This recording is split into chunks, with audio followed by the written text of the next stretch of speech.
Hey, it's Keri with Paste, and I'm here to talk about Outlander Episode 2, Castle Leoch. I want to live in a castle, but I do want it to have running water and moving vehicles. Is that too much to ask?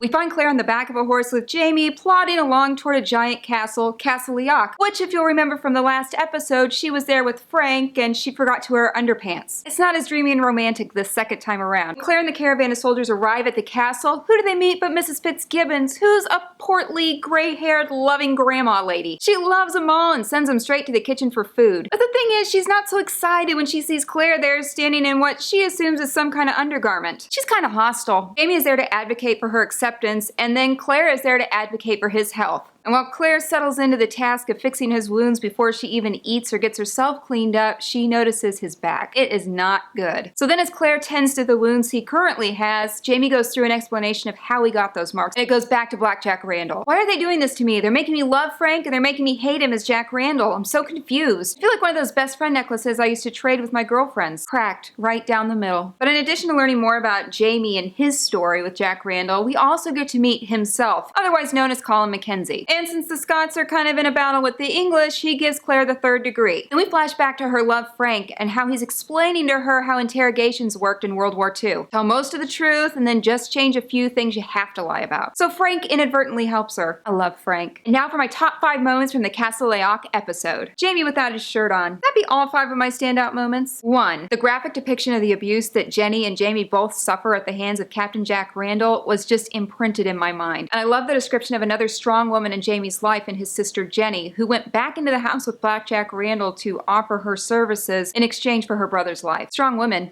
Kind of a theme here. 2, there's also this moment when Jamie's been so open about his history and background that he says to Claire, "Your husband is a lucky man." At which point she bursts into understandable tears and he takes her in his lap and tries to comfort her. And then he starts to enjoy it a little too much. She jumps off his lap and then he says a quote from the book that everyone loves. You need not be scared of me.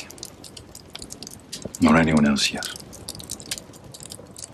As long as I'm with you. 3, and takes him to call him for her big interview. They have this exchange where she deftly answers all his interrogation questions, and he even tells her that in 5 days' time she can go free. But one of the lines from that scene that really stood out to me is when Claire says, "Is there ever a good reason for rape, Master Mackenzie?" The fact that she doesn't back down against someone who's holding her fate in his hands, I just loved. Maybe we should put that line on t-shirts. 4, Galas Duncan. Number 1, I didn't know that's how you pronounce her name until I saw the show. I thought it was Galas. Anyway, when Claire meets Galas out in the fields and she thinks she's picking poisonous mushrooms to, send someone to their untimely end. And as Claire explains to her that she's not picking the mushrooms to kill anyone, but to use part of the stem as a way to stop bleeding, Galas is quick to inform her about a plant that actually does the opposite. And they have a nice little chat about being witches. And 5. At the hall, which is kind of like court, Colin is hearing people's grievances and then meting out punishment when necessary. Toward the end, a young girl named Lahiri is brought out by her dad because she was caught kissing a boy. Jamie hears what's going on and he comes to the girl's defense and takes her punishment for her. He's kind of smiling about it because boys are weird, but he says it's easier for him to be shamed than for this girl. At the end of the episode, Claire is cleaning up Jamie's most recent wounds. She tells him how to pick up his shoulder wrap because she'll be gone in 2 days. And while Colin had said he was gonna let her go, he was lying. Is Claire ever gonna get to leave this castle and go back to our love Frank? He's probably standing there wondering where she is. What was your favorite standout moment? Let me know in the comments below. And while you're here, be sure to subscribe to Paste Magazine so you don't miss a thing.